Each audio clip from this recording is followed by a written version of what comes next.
All right. Good afternoon, everyone.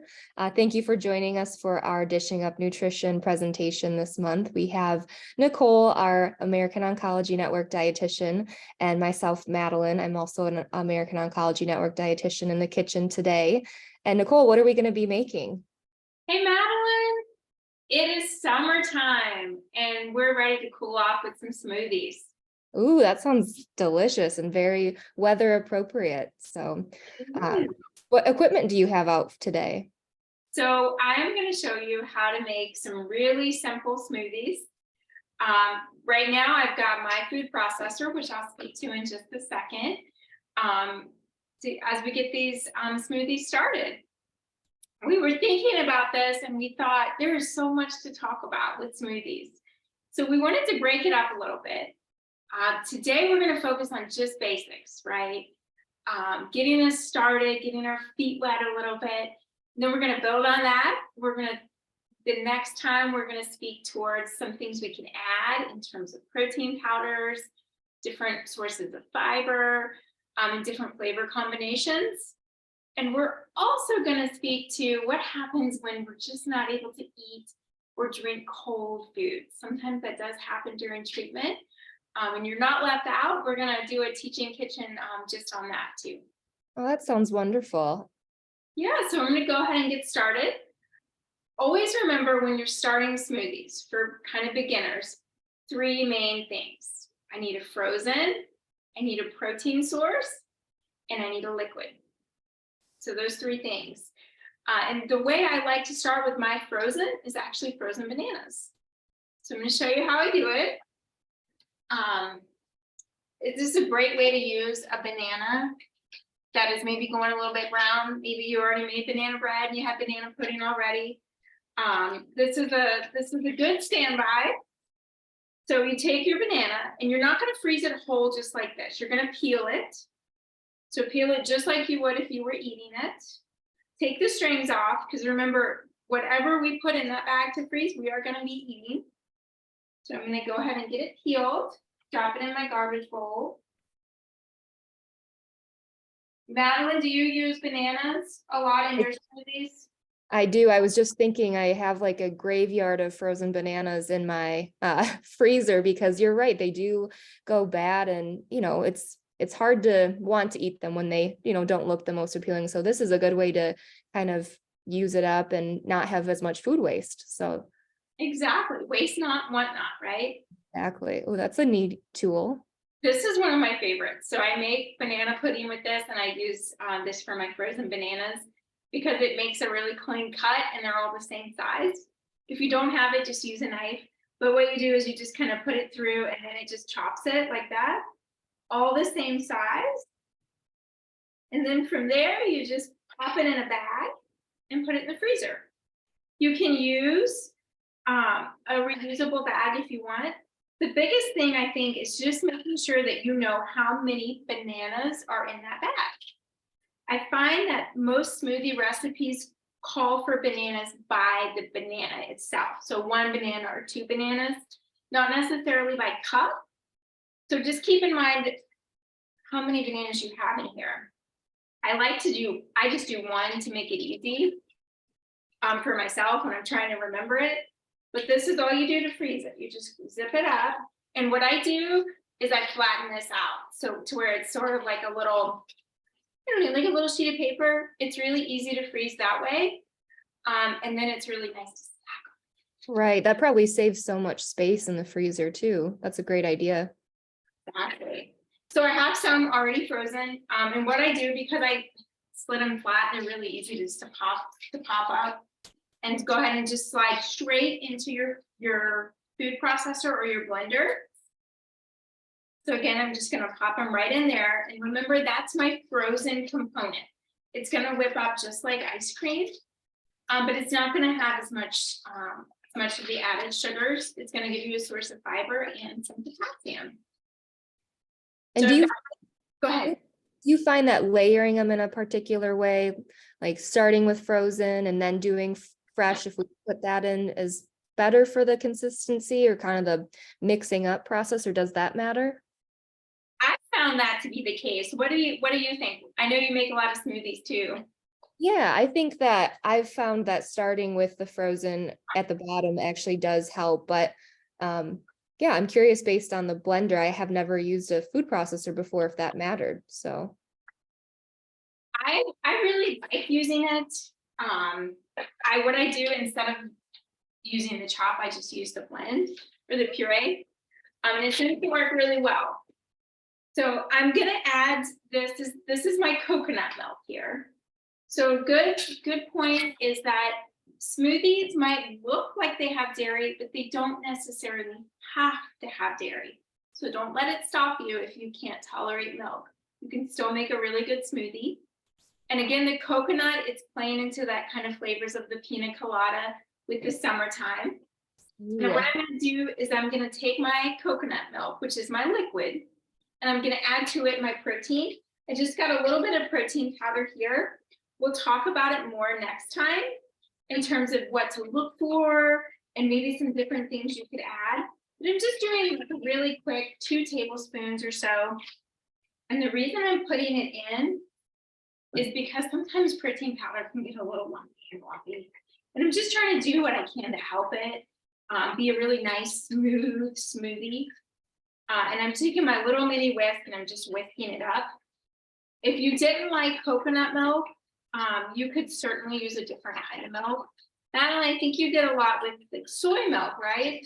yeah, so I like when I'm instructing patients to make smoothies to make sure there's calories and there's protein. It's not just going to be, all fruit or, it's going to be more satiating. And especially during treatment, that's our time when we need more calories usually than normal time. So I think that, yeah, a full fat coconut milk like you're doing is great, but also, either an unsweetened soy milk, or if you do, have not a problem with dairy, even, using something like a whole milk right now for the most calorie dense, option. So those are, I think, the 3 I would recommend first. So I agree. And that's all there is to it. So I've got my 3 in here. So I've got some of the protein, I've got the liquid, I've got the flavor from the frozen pineapple and the frozen bananas, and I'm just gonna whiz it up.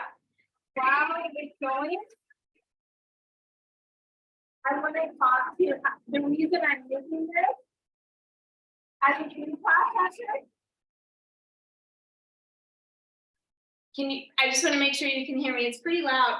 You can actually use this as a food processor. So don't be afraid to make a smoothie, even if you don't have a fancy blender. It works just as well. I'm gonna take a minute and just take a look at it. Let's see.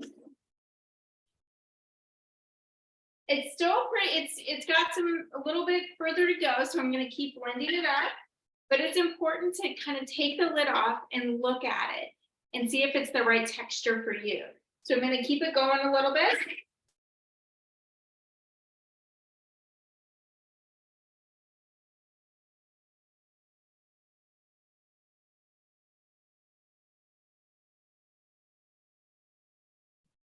Okay, so this, I don't know if you can see this, Madeline.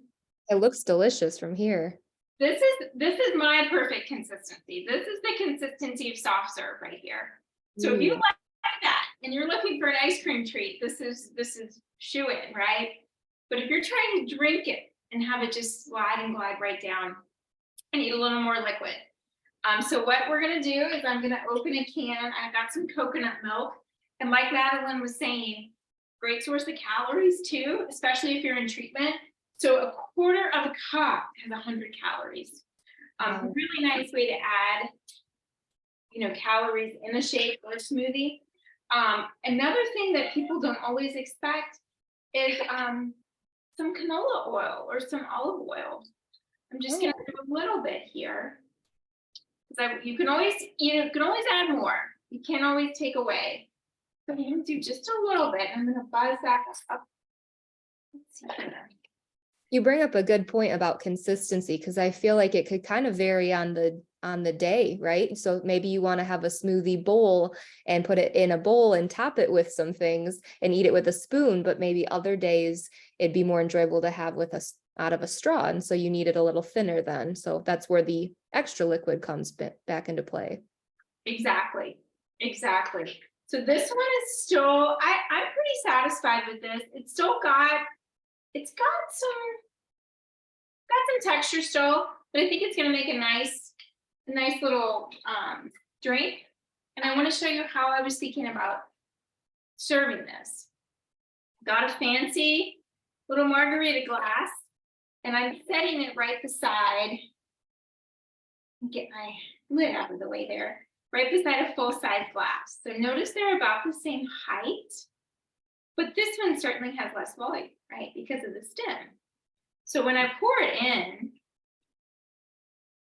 let's see here, it's a little thick, but when I pour it in, you're gonna have a lot, it's gonna look fuller, right? Than if you were to pour it just in the tall glass. I tell people all the time, you are also eating with your eyes, right? You're eating with your eyes, and if you can take something like this and sort of jazz it up a bit, it can make eating a little bit more fun, especially in a time when maybe it's not super fun to be eating. You can definitely make it a little bit more fun. You can take something like this, you can enjoy it with the grandkids or your kiddos. You can kind of make, I call it like a date night, where you take your smoothie, sit on the porch, enjoy the summer. That's a great idea. Yeah. So that's one smoothie, right? So we've got a pina colada. So All right. remember, we had the pineapple, the banana, the coconut, and then some protein powder. Okay. So I want to show you how to take the base of that and do a little bit of a change up, and just to alter the way it's going to be tasting and to add a vegetable. So I think most people are familiar with pina coladas, but maybe not always familiar with green smoothies. So we're gonna put one foot out there, same base. I've got my frozen banana again. You do it the same way, same blender, because again, it's starting with the same type base. I've got my frozen pineapple again, just layering it in here. And then this is where it's gonna get, we're gonna change it up. Instead of putting coconut milk in, I'm gonna do some green grapes. I went ahead and quartered them because my food processor, as you see, it is a little bit smaller. And I found that if I didn't quarter it and I didn't kind of take my spinach and chop it, it didn't pulp down quite as well. And so I'm going to put this in, and then what I'm going to do, Madeline kind of spoke to this early on, is that we're going to layer it, and the last thing I'm going to put in is my orange juice. So I took a hint from Madeline, and I did a orange and pineapple juice, which I'm really excited about for this smoothie.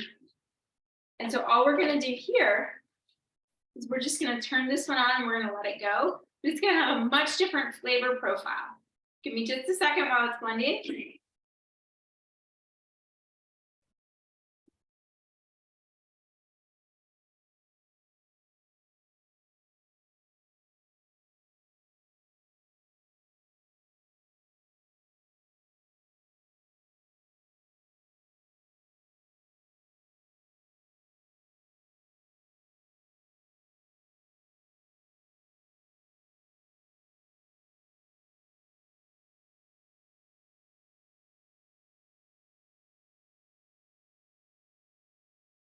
So if you can see, it's looking a little bit greener. It's not quite as mainstream yet as the pina colada is. I'm going to check my texture. It's looking good. I think I'm going to add just a little bit more orange juice. Again, if you wanted to add some protein powder, you could add it straight to the orange juice. You could also you can find some really cool protein powders, which we're going to discuss next time, that you can add to it as well.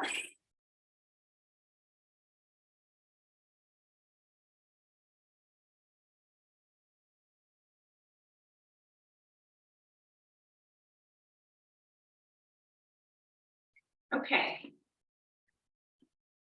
That looks delicious, Nicole. And it's not too green. So I think it's a good entryway in, especially if, like you said, we eat with our eyes and maybe we're not used to drinking something that's, got a little green tint to it. But we know, just seeing what you poured in there, it's not a lot of spinach. So it is a nice kind of enhancement to, start with. You're exactly right. And it's got some flavors that I think are familiar, Mhm. right? It's like you said, a good, really good starting point. One thing I do want to show is how different they look. Like this one looks like you've got a real pina colada and you're going to drink the whole thing, right? Same volume, but in this glass, it looks a little like, hey, you didn't fill my glass up. So Mhm. keep that in mind when you're serving these. I do find smoothies are a lot like good French fries and toast. You want to eat them at the start. If you had leftovers, like I have a little bit left over in here, put it in an ice cube tray. Oh, that's a great idea. Next time you're wanting to build a smoothie, just pop them in there, add your liquid. So remember, we're always going back to where's my frozen?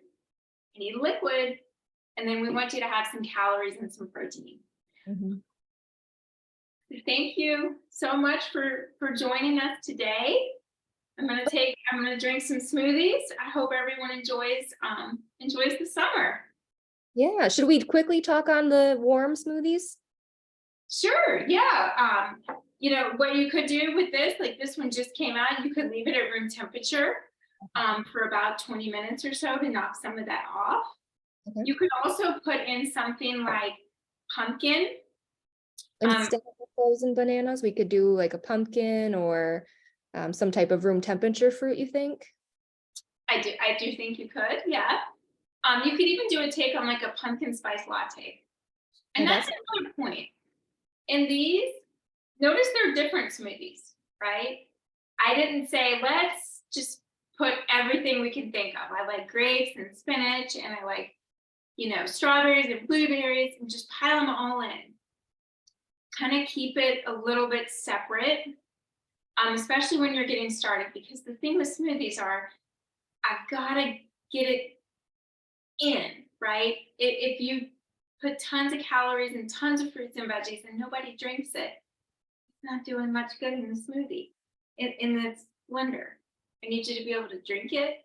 So when you're starting out, start out with some good recipes. We have warm recipes, and especially as you approach winter and fall, you'll find them like for the pumpkin spice, for a hot chocolate, even to take on some like coffee type smoothies. Thank you so much, Nicole. This has been wonderful, and I think we covered a lot. And looks like you have some work to do on those drinks today on this summer afternoon. But thank you again, and thank you everyone for joining us. We look forward to being in the kitchen with you next time. Thank you so much, Madeline.